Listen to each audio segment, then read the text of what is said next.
Hi friends, welcome to master class by competitive exam express.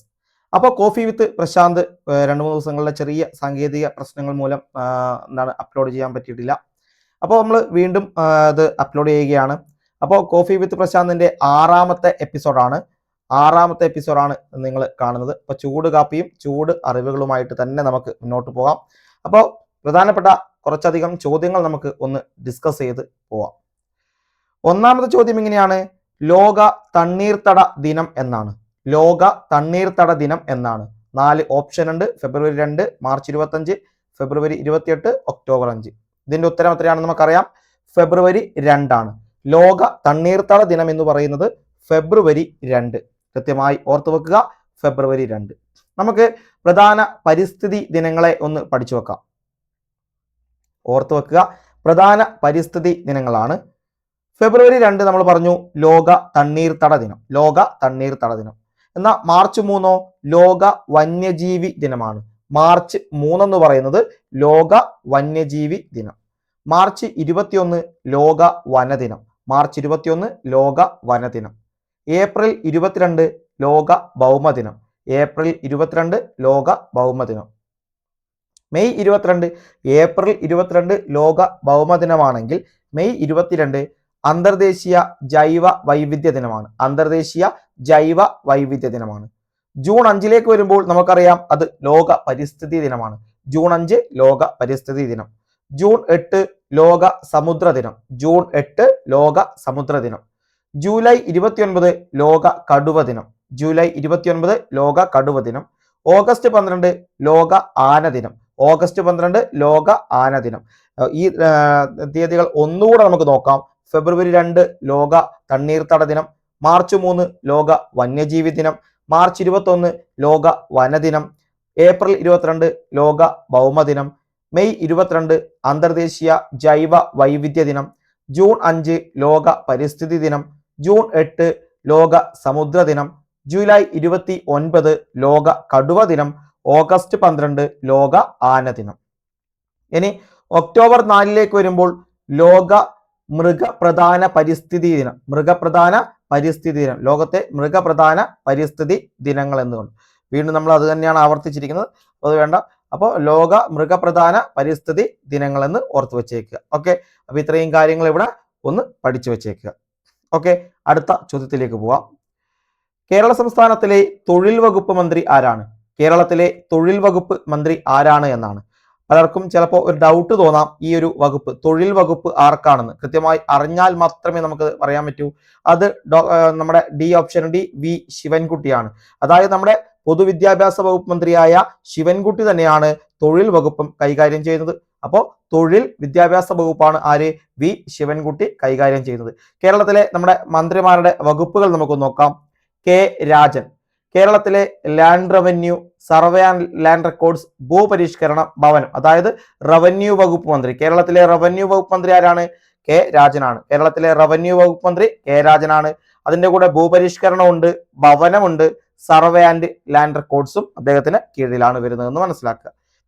മറ്റൊന്ന് Roshy Augustine. കേരളത്തിലെ ജലവിഭവ വകുപ്പ് മന്ത്രിയാണ് റോഷി അഗസ്റ്റിൻ. കേരളത്തിലെ ജലവിഭവ വകുപ്പ് മന്ത്രി റോഷി അഗസ്റ്റിൻ ആണ്. അദ്ദേഹത്തിന്റെ കീഴിലാണ് command area development authority, command area development authority, ഭൂഗർഭ ജലം, ജലവിതരണം, ശുചീകരണം എന്നിങ്ങനെ കടന്നു വരുന്നത്. മറ്റൊന്ന് കെ കൃഷ്ണൻകുട്ടിയാണ്. കെ കൃഷ്ണൻകുട്ടിയാണ് വൈദ്യുതി വകുപ്പ് മന്ത്രി. കേരളത്തിലെ വൈദ്യുതി വകുപ്പ് മന്ത്രി ചോദിച്ചാൽ കെ കൃഷ്ണൻകുട്ടിയാണ്. അനർട്ട് കൂടി അദ്ദേഹത്തിന്റെ കീഴിലാണ് വരുന്നത്. അപ്പോൾ K Rajan, Roshy Augustine, K Krishnankutty. Revenue വകുപ്പ് മന്ത്രി കെ രാജൻ, ജലവിഭവ വകുപ്പ് മന്ത്രി റോഷി അഗസ്റ്റിൻ, വൈദ്യുതി വകുപ്പ് മന്ത്രി കെ കൃഷ്ണൻകുട്ടി. മറ്റൊന്ന് വനം വന്യജീവി വകുപ്പ് മന്ത്രിയാണ് എ കെ ശശീന്ദ്രൻ. ഇപ്പൊ ഏറ്റവും കൂടുതലായി നമ്മൾ പത്രത്താളുകളിൽ കേൾക്കുന്ന ഒരു പേരാണ് എ കെ ശശീന്ദ്രൻ. കാരണം വന്യജീവികളുടെ കടന്നുകയറ്റം മൂലം ഒരുപാട് പ്രശ്നങ്ങളാണ് ഇപ്പൊ മനുഷ്യർ നേരിടുന്നത്. അപ്പൊ അതുകൊണ്ട് തന്നെ വനം വന്യജീവി വകുപ്പ് മന്ത്രിയെ ഒന്ന് ഓർത്തു വെച്ചേക്കുക, എ കെ ശശീന്ദ്രൻ. വനം വന്യജീവി വകുപ്പ് മന്ത്രിയാണ് എ കെ ശശീന്ദ്രൻ. അടുത്തത് രാമചന്ദ്രൻ കടന്നപ്പള്ളി. അതായത് കേരളത്തിലെ രജിസ്ട്രേഷൻ വകുപ്പ്, മ്യൂസിയം, പുരാവസ്തു, ആർക്കൈവ്സ് എന്നിവ കൈകാര്യം ചെയ്യുന്നത് രാമചന്ദ്രൻ കടന്നപ്പള്ളിയാണ്. രജിസ്ട്രേഷൻ, മ്യൂസിയം, പുരാവസ്തു ആർക്കൈവ്സ്. ഒന്നുകൂടെ, രജിസ്ട്രേഷൻ, മ്യൂസിയങ്ങൾ, പുരാവസ്തു archives Ramachandran Kadannappally. K B Ganesh Kumar ഏതാണ്? ഗതാഗതമാണ്. അതിൽ ജലഗതാഗതം ഉൾപ്പെടെ ഗതാഗതം കൈകാര്യം ചെയ്യുന്നത് കെ ബി ഗണേഷ് കുമാർ ആണ്. K B Ganesh Kumar. മറ്റൊരു മന്ത്രിയാണ് വി അബ്ദുറഹിമാൻ. വി അബ്ദുറഹിമാൻ ആണ് നമ്മുടെ കായിക വകുപ്പ് മന്ത്രി. സ്പോർട്സ് ആണ് അദ്ദേഹം കൈകാര്യം ചെയ്യുന്നത്. അതുകൂടാതെ തന്നെ വളരെ പ്രധാനപ്പെട്ട ന്യൂനപക്ഷ ക്ഷേമമാണ്. ന്യൂനപക്ഷ ക്ഷേമം, സ്പോർട്സ് വകുപ്പ് മന്ത്രിയാണ് വി അബ്ദുറഹിമാൻ. കൂടെ വഖഫ് ഉണ്ട്, ഹജ്ജ് തീർത്ഥാടനമുണ്ട്, പോസ്റ്റ് ആൻഡ് ടെലഗ്രാഫ്, റെയിൽവേ. കേരളത്തിന്റെ റെയിൽവേ മന്ത്രിയുടെ ചുമതല വഹിക്കുന്നത് വി അബ്ദുറഹിമാനാണ്. കേരളത്തിൽ റെയിൽവേയുടെ ചുമതല വഹിക്കുന്ന മന്ത്രി ചോദിച്ചാൽ വി അബ്ദുറഹിമാനാണ്. പോസ്റ്റ് ആൻഡ് ടെലഗ്രാഫ് ഉണ്ട്. അതുപോലെ തന്നെ ഹജ്ജ് തീർത്ഥാടനവും വഖഫ് ആരുടെ കീഴിലാണ്? വി അബ്ദുറഹിമാന്റെ കീഴിലാണ്. അപ്പോൾ കേരളത്തിലെ വനം വന്യജീവി വകുപ്പ് മന്ത്രി എ കെ ശശീന്ദ്രൻ. അതുപോലെ രജിസ്ട്രേഷൻ, മ്യൂസിയം, പുരാവസ്തു ആർക്കൈവ്സ് വകുപ്പ് കൈകാര്യം ചെയ്യുന്നത് രാമചന്ദ്രൻ കടന്നപ്പള്ളി. ഗതാഗത വകുപ്പ് മന്ത്രി കെ ബി ഗണേഷ് കുമാർ. അതുപോലെ കായിക ന്യൂനപക്ഷ ക്ഷേമ വകുപ്പ് മന്ത്രി വി അബ്ദുറഹിമാൻ. ഓക്കെ. മറ്റൊന്ന് ജി ആർ അനിലാണ്. ജി ആർ അനിൽ കേരളത്തിലെ ഭക്ഷ്യ സിവിൽ സപ്ലൈസ് വകുപ്പ് മന്ത്രിയാണ്. ജി ആർ അനിൽ കേരളത്തിലെ ഭക്ഷ്യ പൊതുവിതരണ വകുപ്പ് മന്ത്രി എന്ന് ചോദിച്ചാൽ അത് ജി ആർ അനിലാണ്. ഭക്ഷ്യ സിവിൽ സപ്ലൈസ്, അതിൽ ഉപഭോക്തൃകാര്യവും ലീഗൽ മെട്രോളജിയും അദ്ദേഹത്തിന്റെ കീഴിലാണ് വരുന്നത്. ഉപഭോക്തൃകാര്യ വകുപ്പ് മന്ത്രി ആരാണ് എന്ന ചോദ്യവും ചോദിച്ചാൽ ജി ആർ അനിലാണ്. ലീഗൽ മെട്രോളജിയും ഇദ്ദേഹത്തിന്റെ കീഴിലാണ് വരുന്നത്. ഇനി കേരളത്തിലെ ധനകാര്യ വകുപ്പ് മന്ത്രി അത് കെ എൻ ബാലഗോപാലാണ്. കേരളത്തിലെ ധനകാര്യ വകുപ്പ് കൈകാര്യം ചെയ്യുന്നത് കെ എൻ ബാലഗോപാൽ. അതുപോലെ ഉന്നത വിദ്യാഭ്യാസ മന്ത്രി അത് ഡോക്ടർ ആർ ബിന്ദു ആണ്. ഡോക്ടർ ആർ ബിന്ദു ആണ് കേരളത്തിലെ ഉന്നത വിദ്യാഭ്യാസ വകുപ്പ് മന്ത്രി. കൂടെ സാമൂഹ്യ ക്ഷേമവും കൈകാര്യം ചെയ്യുന്നു. സാമൂഹ്യക്ഷേമം, ഉന്നത വിദ്യാഭ്യാസം എന്നിവ കൈകാര്യം ചെയ്യുന്നത് ഡോക്ടർ ആർ ബിന്ദു. മറ്റൊരു വനിതാ മന്ത്രിയാണ് ജെ ചിഞ്ചുറാണി. ആരാണ്? ജെ ചിഞ്ചുറാണി. മൃഗസംരക്ഷണം, ക്ഷീരവികസനമാണ് കൈകാര്യം ചെയ്യുന്ന വകുപ്പുകൾ. മൃഗസംരക്ഷണ ക്ഷീരവികസന വകുപ്പ് മന്ത്രിയാണ് ജെ ചിഞ്ചുറാണി. മൃഗസംരക്ഷണ ക്ഷീരവികസനം ജെ ചിഞ്ചുറാണി. ക്ഷീര സഹകരണ സ്ഥാപനങ്ങൾ, മൃഗശാലകൾ, Kerala veterinary and animal sciences university എന്നിവ കൈകാര്യം ചെയ്യുന്നത് ചിഞ്ചുറാണിയുടെ കീഴിലാണ്. അതായത് മൃഗസംരക്ഷണം, ക്ഷീരവികസനം, ക്ഷീര സഹകരണ സ്ഥാപനങ്ങൾ, മൃഗശാലകൾ, Kerala veterinary and animal sciences university എന്നിവ ചിഞ്ചുറാണിയുടെ വകുപ്പിന്റെ കീഴിലാണ് വരുന്നത്. മറ്റൊന്ന് നമ്മുടെ എം ബി രാജേഷ്. ഡോക്ടർ അല്ല, എം ബി രാജേഷ്. കേരളത്തിലെ തദ്ദേശ സ്വയംഭരണ വകുപ്പ് മന്ത്രിയാണ് എം ബി രാജേഷ്. കേരളത്തിലെ തദ്ദേശ സ്വയംഭരണ വകുപ്പ് മന്ത്രി. അതിൽ പഞ്ചായത്തുകൾ വരുന്നുണ്ട്, മുനിസിപ്പാലിറ്റികൾ വരുന്നുണ്ട്, കോർപ്പറേഷനുകൾ വരുന്നുണ്ട്. അപ്പൊ കേരളത്തിലെ തദ്ദേശ സ്വയംഭരണ വകുപ്പ് മന്ത്രിയാണ് എം ബി രാജേഷ്. അതിന്റെ കൂടെ ഗ്രാമവികസനം, വളരെ പ്രധാനപ്പെട്ട എക്സൈസ് വകുപ്പ് കൂടി എം ബി രാജേഷ് ആണ് കൈകാര്യം ചെയ്യുന്നത്. എക്സൈസ് വകുപ്പ് മന്ത്രി ചോദിച്ചാലും എം ബി രാജേഷ് ആണ്. അതുപോലെ തന്നെ പാർലമെന്ററി കാര്യ വകുപ്പ് കൈകാര്യം ചെയ്യുന്നതും എം ബി രാജേഷ് ആണ്. പാർലമെന്ററി കാര്യവും എം ബി രാജേഷ് ആണ്. ടൗൺ പ്ലാനിങ്, പ്രാദേശിക വികസന അതോറിറ്റികൾ, കില എന്നിവയും എം ബി രാജേഷിന്റെ കീഴിൽ വരുന്നതാണ്. കേരളത്തിലെ തദ്ദേശ സ്വയംഭരണ വകുപ്പ് മന്ത്രിയാണ്. എക്സൈസ് വകുപ്പ് മന്ത്രിയാണ്. ഗ്രാമവികസനം അദ്ദേഹത്തിന്റെ കീഴിൽ വരുന്നു. ടൗൺ പ്ലാനിങ് വരുന്നു. പാർലമെന്ററി കാര്യ വകുപ്പ് അദ്ദേഹത്തിന്റെ കീഴിലാണ്. പ്രാദേശിക വികസന അതോറിറ്റികൾ, കില എന്നിവ എം ബി രാജേഷിന്റെ കീഴിലാണ്. മറ്റൊന്ന് P A Muhammad Riyas. P A Muhammad Riyas tourism പൊതുമരാമത്ത് വകുപ്പ് മന്ത്രിയാണ്. ടൂറിസം പൊതുമരാമത്ത് വകുപ്പ് മന്ത്രി പി എ മുഹമ്മദ് റിയാസ് ആണ്. ടൂറിസവും പൊതുമരാമത്തും. അടുത്ത മറ്റൊന്നാണ് പി പ്രസാദ്. കേരളത്തിലെ കൃഷി വകുപ്പ് മന്ത്രിയാണ് പി പ്രസാദ്. കേരളത്തിലെ കൃഷി വകുപ്പ് മന്ത്രി ചോദിച്ചാൽ പി പ്രസാദ് ആണ്. മണ്ണ് സർവേ, മണ്ണ് സംരക്ഷണം, കേരളത്തിലെ കാർഷിക സർവകലാശാലകൾ, വെയർഹൌസിംഗ് കോർപ്പറേഷൻ എന്നിവ വരുന്നത് പി പ്രസാദിന്റെ കീഴിലാണ്. മറ്റാണ് കേരളത്തിലെ പട്ടികജാതി പട്ടികവർഗ പിന്നോക്ക ക്ഷേമ വകുപ്പ് മന്ത്രിയാണ് ഒ ആർ കേളു. ആരാണ്? ഒ ആർ കേളു ആണ്. കേരളത്തിലെ പട്ടികജാതി പട്ടികവർഗ പിന്നോക്ക ക്ഷേമ വകുപ്പ് മന്ത്രിയാണ് O R Kelu. O R Kelu. Okay. അപ്പോൾ കേരളത്തിലെ തദ്ദേശ സ്വയംഭരണ, എക്സൈസ്, പാർലമെന്ററി കാര്യ വകുപ്പ് കൈകാര്യം ചെയ്യുന്നത് എം ബി രാജേഷ്. ടൂറിസം പൊതുമരാമത്ത് പി എ മുഹമ്മദ് റിയാസ്. കൃഷി വകുപ്പ് മന്ത്രി പി പ്രസാദ്. പട്ടികജാതി പട്ടികവർഗ പിന്നോക്ക ക്ഷേമം ഒ ആർ കേളു. അടുത്തത് പി രാജീവാണ്. പി രാജീവ് എന്ന് പറയുന്നത് കേരളത്തിലെ നിയമവകുപ്പും അതുപോലെ തന്നെ വ്യവസായ വകുപ്പും, നിയമവും വ്യവസായവും കൈകാര്യം ചെയ്യുന്നത് പി രാജീവാണ്. കേരളത്തിലെ നിയമ വകുപ്പ് മന്ത്രി ആരാണെന്ന് ചോദിച്ചാൽ പി രാജീവാണ്.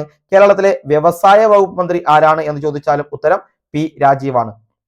അദ്ദേഹത്തിന്റെ കീഴിലാണ് വാണിജ്യം, ഖനനം, ജിയോളജി, കൈത്തറി, തുണിത്തരങ്ങൾ, ഖാദി, ഗ്രാമവ്യവസായങ്ങൾ, കയർ, കശുവണ്ടി വ്യവസായം, പ്ലാന്റേഷൻ ഡയറക്ടറേറ്റ് എന്നിവ കടന്നു വരുന്നത്. അപ്പൊ കേരളത്തിലെ നിയമ വ്യവസായ വകുപ്പ് മന്ത്രിയാണ് പി രാജീവ്. അതിൽ വാണിജ്യം, ഖനനം, ജിയോളജി, കൈത്തറി, തുണിത്തരങ്ങൾ, ഖാദി, ഗ്രാമവ്യവസായങ്ങൾ, കയർ, കശുവണ്ടി വ്യവസായം, പ്ലാന്റേഷൻ ഡയറക്ടറേറ്റ് എന്നിവ കടന്നു വരുന്നു. എനിക്ക് അടുത്തത് പൊതുവിദ്യാഭ്യാസം, തൊഴിൽ കൈകാര്യം ചെയ്യുന്നത് വി ശിവൻകുട്ടി. നമ്മുടെ ചോദ്യവും ഇത് തന്നെയായിരുന്നു. ആരാണ് കേരളത്തിലെ തൊഴിൽ വകുപ്പ് മന്ത്രി എന്നായിരുന്നു ഉത്തരം. വി ശിവൻകുട്ടി തന്നെയാണ്. പൊതുവിദ്യാഭ്യാസം, തൊഴിൽ എന്നിവ കൈകാര്യം ചെയ്യുന്നത് വി ശിവൻകുട്ടി. മറ്റൊന്ന് വി എൻ വാസവനാണ്. കേരളത്തിലെ സഹകരണ, തുറമുഖ, ദേവസ്വം വകുപ്പ് ഈ 3 വകുപ്പും കൈകാര്യം ചെയ്യുന്നത് വി എൻ വാസവനാണ്. കേരളത്തിലെ സഹകരണ വകുപ്പ് മന്ത്രിയാണ്, കേരളത്തിലെ തുറമുഖ വകുപ്പ് മന്ത്രിയാണ്, കേരളത്തിലെ ദേവസ്വം വകുപ്പ് മന്ത്രിയാണ്. അപ്പോൾ സഹകരണ വകുപ്പും തുറമുഖവും ദേവസ്വവും കൈകാര്യം ചെയ്യുന്നത് വി എൻ വാസവനാണ്. ആരാണ്? V N Vasavan. മറ്റൊന്ന് സജി ചെറിയാൻ. കേരളത്തിലെ ഫിഷറീസ് ഡിപ്പാർട്ട്മെന്റ്, അതായത് ഫിഷറീസ് മത്സ്യബന്ധനം കൈകാര്യം ചെയ്യുന്നത് സജി ചെറിയാനാണ്.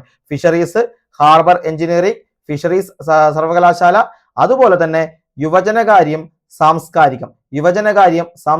കേരളത്തിലെ സാംസ്കാരിക വകുപ്പ് മന്ത്രി സജി ചെറിയാനാണ്. കേരളത്തിലെ സാംസ്കാരിക വകുപ്പ് മന്ത്രി സജി ചെറിയാൻ. കേരളത്തിലെ യുവജനകാര്യ വകുപ്പ് മന്ത്രിയും സജി ചെറിയാനാണ്. അപ്പൊ കൃത്യമായി പറഞ്ഞാൽ ഇങ്ങനെ നമുക്ക് പറയാം, കേരളത്തിലെ ഫിഷറീസ്, യുവജനകാര്യം, സാംസ്കാരികം എന്നീ വകുപ്പുകൾ കൈകാര്യം ചെയ്യുന്നത് സജി ചെറിയാനാണ്. അപ്പൊ അതിലാണ് ഹാർബർ എഞ്ചിനീയറിംഗ്, ഫിഷറീസ് സർവകലാശാല, കേരള സംസ്ഥാന ചലച്ചിത്ര വികസന കോർപ്പറേഷൻ, കേരള സംസ്ഥാന ചലച്ചിത്ര അക്കാദമി, കേരള സംസ്ഥാന സാംസ്കാരിക പ്രവർത്തകരുടെ ക്ഷേമനിധി ബോർഡ് എന്നിവ വരുന്നുണ്ട്. മറ്റൊന്ന് വീണ ജോർജ് ആണ്. വീണ ജോർജ് കേരളത്തിലെ ആരോഗ്യ വകുപ്പ് മന്ത്രിയാണ്. കേരളത്തിലെ ആരോഗ്യ വകുപ്പ് മന്ത്രി വീണ ജോർജ് ആണ്. വനിതാ ശിശുവികസനവും വീണ ജോർജിന്റെ വകുപ്പാണ്. കേരളത്തിലെ ആരോഗ്യ, വനിതാ ശിശുവികസന വകുപ്പ് കൈകാര്യം ചെയ്തത് വീണ ജോർജ് ആണ് എന്ന് മനസ്സിലാക്കുക.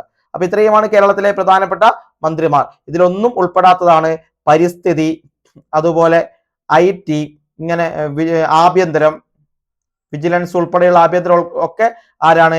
അത് പിണറായി വിജയനാണ്. കേരള മുഖ്യമന്ത്രിയായ പിണറായി വിജയനാണ് ഈ വകുപ്പുകൾ കൈകാര്യം ചെയ്യുന്നത്. ഓക്കെ, അപ്പൊ ഇതിൽ പിന്നെ ആണവം, അതുപോലെ പരിസ്ഥിതി, IT, ആഭ്യന്തരം എന്നിങ്ങനെയുള്ള ഇതിലൊന്നും ഉൾപ്പെടാത്ത എല്ലാ വകുപ്പുകളും കൈകാര്യം ചെയ്തത് പിണറായി വിജയനാണ്. ഓക്കെ, അത് ഒന്ന് മനസ്സിലാക്കി വെക്കുക. അടുത്ത ചോദ്യത്തിലേക്ക് പോയാൽ, കേരളത്തിൽ ആകെയുള്ള രാജ്യസഭാ സീറ്റുകൾ എത്രയാണ്? കേരളത്തിലെ രാജ്യസഭാ സീറ്റുകൾ എത്രയാണ് എന്നാണ് നമുക്ക് ഉത്തരം 9 ആണ്. കേരളത്തിലെ രാജ്യസഭാ സീറ്റുകൾ 9 ആണ്. ഓക്കെ, ഏറ്റവും കൂടുതൽ രാജ്യസഭാ സീറ്റുകൾ ഉള്ളത് ഉത്തർപ്രദേശിലാണ്. UPക്ക് എത്രയാണ്? 31 സീറ്റാണുള്ളത്. UPക്ക് 31 സീറ്റാണുള്ളത്. ഓക്കെ, UP 31, കേരളം നമ്മൾ പറഞ്ഞു എത്രയാണ്? 9 സീറ്റുകൾ. അതുപോലെ ഡൽഹിക്ക് 3, പുതുച്ചേരി എത്രയാണ്? 1. ഓക്കെ, അതുപോലെ ആന്ധ്രാപ്രദേശും തെലങ്കാനയും വിഭജിച്ചപ്പോൾ രാജ്യസഭാ സീറ്റുകളുടെ എണ്ണം ജനസംഖ്യാനുപാതികമായി നിശ്ചയിച്ചു. ആന്ധ്രയ്ക്ക് എത്രയാണ്? ആന്ധ്രാപ്രദേശിന് എത്രയാണ്? ആന്ധ്രാപ്രദേശിന് 11, തെലങ്കാനയ്ക്ക് 7. തെലങ്കാന 7 സീറ്റുകൾ. ഓക്കെ, അപ്പോൾ ഇതോടെ മുമ്പ് സീറ്റുകളുടെ എണ്ണത്തിലൊപ്പം ഉണ്ടായിരുന്ന തമിഴ്നാട് 18 മാത്രമായി. തമിഴ്നാട് എത്രയായി? തമിഴ്നാട് മാത്രം 3ാമതായി. എണ്ണത്തിൽ ആന്ധ്രയ്ക്കൊപ്പമായി തമിഴ്നാട് 3. അപ്പോൾ തമിഴ്നാടിന് 18, മഹാരാഷ്ട്ര എത്രയാണ്? 19. ഓക്കെ, അതായത് ഏറ്റവും കൂടുതൽ സീറ്റുകൾ എന്ന് പറയുന്നത് രാജ്യസഭയിൽ UPക്കാണ്, 31. രണ്ടാമത് വരുന്നത് മഹാരാഷ്ട്രയാണ്, എത്രയാണ്? 19. അതുപോലെ തമിഴ്നാട് വരുന്നുണ്ട്. തമിഴ്നാട് 3ാമത് വരും, 18 സീറ്റുകൾ. ഇങ്ങനെയാണ് വരുന്നത്. അതുപോലെ ബീഹാറിൽ 16, വെസ്റ്റ് ബംഗാളും 16 ആണ്. ബീഹാറും വെസ്റ്റ് ബംഗാളും 16. കർണാടക 12. മധ്യപ്രദേശ് എത്രയാണ്? 11.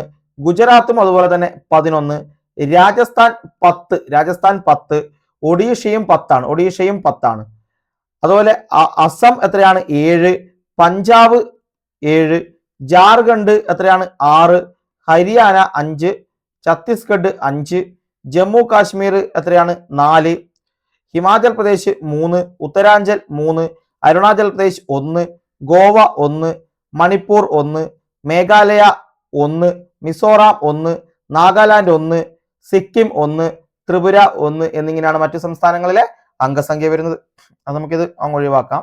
ഓക്കെ, അപ്പൊ അതാണ് ഈ കാര്യം ഒന്ന് പഠിച്ചു വെക്കുക. ഏറ്റവും കൂടുതൽ UP, രണ്ടാമത് ആയിരിക്കാണ് മഹാരാഷ്ട്ര, 3ാമത് തമിഴ്നാട്. ഓക്കെ, ഇനി അടുത്തത് കേരള സംസ്ഥാനത്തിന്റെ ഗവർണർ ആരാണ്? ആരാണ് കേരളത്തിന്റെ ഗവർണർ എന്ന ചോദ്യം ചോദിച്ചിട്ടുണ്ട്. ഉത്തരം രാജേന്ദ്ര വിശ്വനാഥ് ആർലേക്കർ ആണ്. രാജേന്ദ്ര വിശ്വനാഥ് ആർലേക്കർ. ഇതിന് മുൻപാരായിരുന്നു? ആരിഫ് മുഹമ്മദ് ഖാൻ ആണ്. ആരിഫ് മുഹമ്മദ് ഖാൻ ആയിരുന്നു. അപ്പൊ നിലവിൽ രാജേന്ദ്ര വിശ്വനാഥ് ആർലേക്കർ ആണ്. ഓക്കെ, അപ്പോ സംസ്ഥാനത്തെ ഗവർണർമാരെ പരാമർശിക്കുന്ന ആർട്ടിക്കിൾ ചോദിച്ചാൽ 153 ആണ്. സംസ്ഥാന ഗവർണർമാരെ പരാമർശിക്കുന്ന ആർട്ടിക്കിൾ 153. അതായത് ഒന്നിലധികം സംസ്ഥാനങ്ങൾക്ക് ഒരു ഗവർണർ ആകാം എന്ന് സാധൂകരിക്കുന്ന ഭേദഗതിയാണ് 1956 ഏഴാം ഭേദഗതി.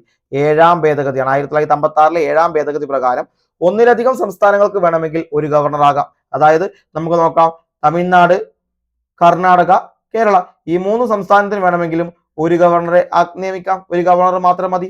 ഇനി ഒരു സംസ്ഥാനത്തിന് അങ്ങനെ എന്താണ് ഇതിന് ഒരു സംസ്ഥാനത്തിന് ഒരു ഗവർണർ മാത്രമായിരിക്കണം എന്ന് പറയുന്നില്ല. ഒന്നിലധികം സംസ്ഥാനങ്ങൾക്ക് ഗവർണർ ആവാമെന്നാണ് 1956 ഏഴാം ഭേദഗതി പ്രകാരം പറയുന്നത്. ഇനി ആരാണ് ഗവർണർമാരെ നിയമിക്കുന്നതും നീക്കം ചെയ്യുന്നതും? രാഷ്ട്രപതിയാണ്. ഗവർണർമാരെ നിയമിക്കുന്നതും നീക്കം ചെയ്യുന്നതും രാഷ്ട്രപതിയാണ്. സത്യവാചകം ചൊല്ലിക്കൊടുക്കുന്നത് ഹൈക്കോടതിയുടെ ചീഫ് ജസ്റ്റിസ് ആണ്. അതായത് സംസ്ഥാന ഗവർണർമാർക്ക് സത്യവാചകം ചൊല്ലിക്കൊടുക്കുന്നത് ഹൈക്കോടതി ചീഫ് ജസ്റ്റിസ്. ആരാണ്? ഹൈക്കോടതിയുടെ ചീഫ് ജസ്റ്റിസ് ആണ് എന്ന് മനസ്സിലാക്കുക. ഇനി ഗവർണറാകാനുള്ള കുറഞ്ഞ പ്രായപരിധി ചോദിച്ചാൽ 35 വയസ്സാണ്.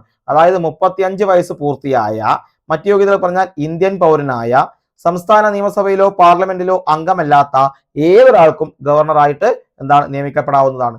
ഇന്ത്യൻ പൗരനായിരിക്കണം, സംസ്ഥാന നിയമസഭയിലോ പാർലമെന്റിലോ അംഗമാകാൻ പാടില്ല, 35 വയസ്സ് തികഞ്ഞിരിക്കണം.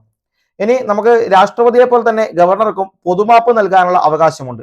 ഇതിനെക്കുറിച്ച് പ്രതിപാദിക്കുന്നത് ആർട്ടിക്കിൾ 161 ആർട്ടിക്കിൾ 161 പൊതുമാപ്പ് നൽകാനുള്ള അവകാശത്തെക്കുറിച്ച് പരാമർശിക്കുന്നു. ആർട്ടിക്കിൾ 213 ഗവർണറുടെ ഏത് അധികാരത്തെയാണ് പ്രതിപാദിക്കുന്നത്? 213 ഓർഡിനൻസിനെ കുറിച്ച് പ്രതിപാദിക്കുന്നത്. ആർട്ടിക്കിൾ 213 ഓർഡിനൻസിനെ കുറിച്ച് പ്രതിപാദിക്കുന്നത്. അതായത് ഓർഡിനൻസ് പുറപ്പെടുവിക്കാനും പിൻവലിക്കാനുമുള്ള അധികാരം ഗവർണർക്കാണ് സംസ്ഥാനങ്ങളിൽ. അത് ആർട്ടിക്കിൾ 213 പ്രകാരം ആണ് അത് പറയപ്പെടുന്നത്. ഓക്കെ, പൊതുമാപ്പ് 161. അടുത്തത് നിയമസഭാ സമ്മേളനം വിളിച്ചു ചേർക്കാനും പിരിച്ചുവിടാനുമുള്ള അധികാരമാർക്കാണ്? അത് ഗവർണർക്കാണ്. നിയമസഭയുടെ സമ്മേളനം വിളിച്ചു ചേർക്കാനും പിരിച്ചുവിടാനും ഗവർണർക്കാണ് അധികാരം. നിയമസഭാ സമ്മേളനം വിളിച്ചു ചേർക്കാനും പിരിച്ചുവിടാനും ഗവർണർക്കാണ് അധികാരം. സംസ്ഥാനങ്ങളിൽ രാഷ്ട്രപതി ഭരണം നടപ്പിലാക്കുമ്പോൾ, അതായത് ആർട്ടിക്കിൾ 356 പ്രകാരം സംസ്ഥാന ഭരണം അല്ലെങ്കിൽ രാഷ്ട്രപതി ഭരണം നടപ്പാക്കുമ്പോൾ അത് സംസ്ഥാനത്തിന് വേണ്ടി അതിന്റെ നിയന്ത്രണം ഏറ്റെടുക്കുന്നത് ഗവർണറാണ് നിയന്ത്രണം ഏറ്റെടുക്കുന്നത്. ആരാണ് കേരളത്തിലെ ആദ്യത്തെ ആക്ടിംഗ് ഗവർണർ? PS റാവു ആണ്. കേരളത്തിലെ ആദ്യത്തെ ആക്ടിംഗ് ഗവർണർ ചോദിച്ചാൽ PS റാവു. കേരളത്തിലെ ആദ്യത്തെ ആക്ടിംഗ് ഗവർണറാണ് PS റാവു. ആരാണ് ആദ്യത്തെ കേരള ഗവർണർ? അത് B രാമകൃഷ്ണ റാവു. B രാമകൃഷ്ണ റാവു ആണ് കേരളത്തിലെ ആദ്യത്തെ ഗവർണർ. ആദ്യ കേരള ഗവർണറാണ് B രാമകൃഷ്ണ റാവു. നിലവിലെ കേരള ഗവർണർ ചോദിച്ചാൽ രാജേന്ദ്ര വിശ്വനാഥ ആർലേക്കർ. നിലവിലെ കേരള ഗവർണറാണ് രാജേന്ദ്ര വിശ്വനാഥ ആർലേക്കർ. രാജേന്ദ്ര വിശ്വനാഥ ആർലേക്കർ കേരള ഗവർണറാകുന്ന എത്രാമത്തെ വ്യക്തിയാണ് എന്ന് ചോദിച്ചാൽ 23ാമത്തെ വ്യക്തിയാണ്. കേരള ഗവർണറാകുന്ന 23ാമത്തെ വ്യക്തിയാണ് രാജേന്ദ്ര വിശ്വനാഥ ആർലേക്കർ എന്ന കേരളത്തിന്റെ നിലവിലെ ഗവർണർ. എന്നാൽ 22ാമത്തെ ഗവർണർ ചോദിച്ചാൽ അത് ആരിഫ് മുഹമ്മദ് ഖാൻ ആയിരുന്നു. ആരാണ്? ആരിഫ് മുഹമ്മദ് ഖാൻ. ഇനി കേരള ഗവർണറായ ആദ്യത്തെ മലയാളി എന്ന ചോദ്യം വന്നാൽ വി വിശ്വനാഥൻ. കേരള ഗവർണറായ ആദ്യ മലയാളിയാണ് വി വിശ്വനാഥൻ. ഏറ്റവും കൂടുതൽ കാലം കേരള ഗവർണറായത് വി വിശ്വനാഥൻ തന്നെയാണ്. ഏറ്റവും കൂടുതൽ കാലവും കേരള ഗവർണറായത് വി വിശ്വനാഥൻ. എന്നാൽ ഏറ്റവും കുറവ് കാലം കേരള ഗവർണറായത് MOH ഫാറൂഖ് ആണ്. MOH ഫാറൂഖ് ആണ് ഏറ്റവും കുറച്ചു കാലം കേരളത്തിലെ ഗവർണറായത്. കേരള ഗവർണറായ ശേഷം രാഷ്ട്രപതിയായ വ്യക്തിയാണ് VV ഗിരി. കേരള ഗവർണറായ ശേഷം രാഷ്ട്രപതിയായത് VV ഗിരിയാണ്. അടുത്ത ഒരു ചോദ്യത്തിലേക്ക് നമ്മൾ കടക്കുകയാണ്. 2024 എഴുത്തച്ഛൻ പുരസ്കാരം നേടിയതാരാണ്? 2024 എഴുത്തച്ഛൻ പുരസ്കാരം ആരാണ്? 4 option: S Harish, NS Madhavan, P Valsala, MD Vasudevan Nair. ഉത്തരം NS മാധവൻ എന്നാണ്. ഇതാണ് NS മാധവന്റെ ചിത്രം. NS മാധവനാണ് 2024 എഴുത്തച്ഛൻ പുരസ്കാരം നേടിയത്. എഴുത്തച്ഛൻ പുരസ്കാരത്തെ കുറിച്ച് പറയുകയാണെങ്കിൽ ഒരു സാഹിത്യകാരന്റെയോ സാഹിത്യകാരിയുടെ സമഗ്ര സംഭാവന വിലയിരുത്തിയാണ് ഈ ഒരു എഴുത്തച്ഛൻ പുരസ്കാരം ലഭിക്കുന്നത്. ഒരു സാഹിത്യകാരന്റെയോ അല്ലെങ്കിൽ സാഹിത്യകാരിയുടെയോ സമഗ്ര സംഭാവനയ്ക്ക് നൽകുന്ന ബഹുമതിയാണ് കേരള സർക്കാർ ഏർപ്പെടുത്തിയ പരമോന്നത സാഹിത്യ പുരസ്കാരം. അതാണ് എഴുത്തച്ഛൻ പുരസ്കാരം. പരമോന്നത സാഹിത്യ പുരസ്കാരമാണ്. 5 ലക്ഷം രൂപയും പ്രശസ്തി ശില്പവുമാണ് അവാർഡ്. 5 ലക്ഷം രൂപയും പ്രശസ്തി പത്രവും ശില്പവും. 5 ലക്ഷം രൂപ, പ്രശസ്തി പത്രം, അതുപോലെ തന്നെ ശില്പം എന്നിങ്ങനെ അടങ്ങുന്നതാണ് ഈ എഴുത്തച്ഛൻ പുരസ്കാരം എന്ന് പറയുന്നത്. 2010 വരെ 1 ലക്ഷം രൂപയായിരുന്നു. 2011 മുതൽ 1.5 ലക്ഷമാക്കി. 2017 മുതൽ 5 ലക്ഷം രൂപയാക്കി ഉയർത്തി. 2017 മുതൽ. ഇനി അവാർഡ് ലഭിച്ചു നോക്കാം. ഏറ്റവും ആദ്യം അവാർഡ് ലഭിച്ചത് 1993 ശൂരനാട് കുഞ്ഞൻപിള്ള. ശൂരനായ അച്ഛൻ എന്ന് നമ്മൾ പറയില്ലേ, ശൂരനായ അച്ഛൻ എന്ന് പറയുമ്പോൾ ശൂരനാട് കുഞ്ഞൻപിള്ള എഴുത്തച്ഛൻ പുരസ്കാരം എന്ന് ഓർക്കുക. ഏറ്റവും ആദ്യത്തെ പുരസ്കാരമാണ് ശൂരനാട് കുഞ്ഞൻപിള്ള. ആർക്കാണ്? എഴുത്തച്ഛൻ പുരസ്കാരം 1993.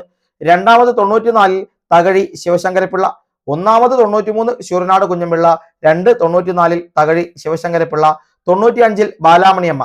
എഴുത്തച്ഛൻ പുരസ്കാരം നേടിയ ആദ്യ വനിത ചോദിച്ചാൽ ബാലാമണിയമ്മ. എഴുത്തച്ഛൻ പുരസ്കാരം നേടിയ ആദ്യത്തെ വനിത ബാലാമണിയമ്മയാണ്. അപ്പൊ 93 ശൂരനാട് കുഞ്ഞൻപിള്ള, 94 തകഴി ശിവശങ്കരപ്പിള്ള, 95 ബാലാമണിയമ്മ, 96 KM ജോർജ്. ഓക്കെ, ഇനി 2000ലേക്ക് വന്നാൽ 2020 Zacharia, 2021 P Valsala, 2022 Sethu, 2023 SK Vasanthan, 2024 NS Madhavan, 2024 NS Madhavan. ഓർത്തു വെക്കുക, ശൂരനായ അച്ഛൻ, തകഴി, ബാലാമണിയമ്മ. ആദ്യത്തെ എഴുത്തച്ഛൻ പുരസ്കാരം നേടിയ വനിത ചോദിച്ചാൽ ആരാണ്? ബാലാമണിയമ്മ. 2020 സക്കറിയക്കാണ് എഴുത്തച്ഛൻ പുരസ്കാരം, 2021 പി വത്സല, 2022 എത്തുമ്പോൾ Sethu, 2023 SK Vasanthan, 2024 NS Madhavan. Okay, ആ ഒരു കാര്യം ഇവിടെ ഓർത്ത് വെച്ച് പഠിച്ചേക്കുക. ഇപ്പൊ NS മാധവനാണ് 2024 എഴുത്തച്ഛൻ പുരസ്കാരം. 2024 എഴുത്തച്ഛൻ പുരസ്കാരമാർക്കാണ്? 2024 എഴുത്തച്ഛൻ പുരസ്കാരം അത് NS മാധവൻ. കൃത്യമായി തന്നെ ഓർത്ത് വെച്ചേക്കുക. 2023 ആണെങ്കിൽ SK Vasanthan, SK Vasanthan. Okay, note ചെയ്യുക. SK Vasanthan 2023, 2024 NS Madhavan, NS Madhavan. Okay, ഇത്രയും കാര്യങ്ങളാണ് ഇന്നത്തെ ഈ ഒരു നമ്മുടെ കോഫി വിത്ത് പ്രശാന്തിൽ ഉൾപ്പെടുത്തിയിരിക്കുന്നത്. അടുത്ത ഒരു വീഡിയോ എന്ന് പറയുന്നത് വളരെ സ്പെഷ്യലായിട്ട് നമ്മൾ ചെയ്യാൻ വേണ്ടി പോകുന്നതാണ്. അതിൽ നമുക്ക് മനുഷ്യാവകാശ കമ്മീഷൻ അത് നമ്മൾ SCRT മാത്രമല്ല, അല്ലാത്ത പോയിന്റുകളൊക്കെ നമ്മുടെ അവിടെ ഡിസ്കസ് ചെയ്യും. അതുപോലെ തന്നെ വിവരാവകാശ നിയമം. അതുപോലെ മറ്റൊരു ചോദ്യമാണ് വനിതാ കമ്മീഷൻ. ഇത് മൂന്നുമായിരിക്കും അടുത്ത ഒരു ഇതിൽ നമ്മൾ ഉൾപ്പെടുത്താൻ വേണ്ടി പോകുന്നത്. അടുത്ത ഒരു നമ്മുടെ കോഫി വിത്ത് പ്രശാന്തിൽ വരുന്ന 3 ടോപ്പിക്കുകളാണ്. നല്ല രീതിയിൽ തന്നെ നമുക്കത് പഠിച്ചു പോകണം. അതായത് മനുഷ്യാവകാശ കമ്മീഷൻ, വിവരാവകാശ കമ്മീഷൻ, അതുപോലെ തന്നെ വനിതാ കമ്മീഷൻ. ഇത് മൂന്നും നമ്മൾ അടുത്ത ഒരു സെഗ്മെന്റിൽ കാണാം. ഓക്കെ, അപ്പോൾ വീഡിയോസ് കൃത്യമായി തന്നെ നിങ്ങളിലേക്ക് എത്തും. അതുകൊണ്ട് കൃത്യമായി തന്നെ ഫോളോ ചെയ്ത് കാണാൻ വേണ്ടി ശ്രമിക്കുക. ഓക്കെ, PDF നമ്മൾ നമ്മുടെ ടെലഗ്രാം ചാനൽ പ്രൊവൈഡ് ചെയ്യുന്നതായിരിക്കും. അപ്പോൾ മറ്റൊരു നല്ല വീഡിയോയുമായി നമുക്ക് വീണ്ടും കാണാം. ബൈ.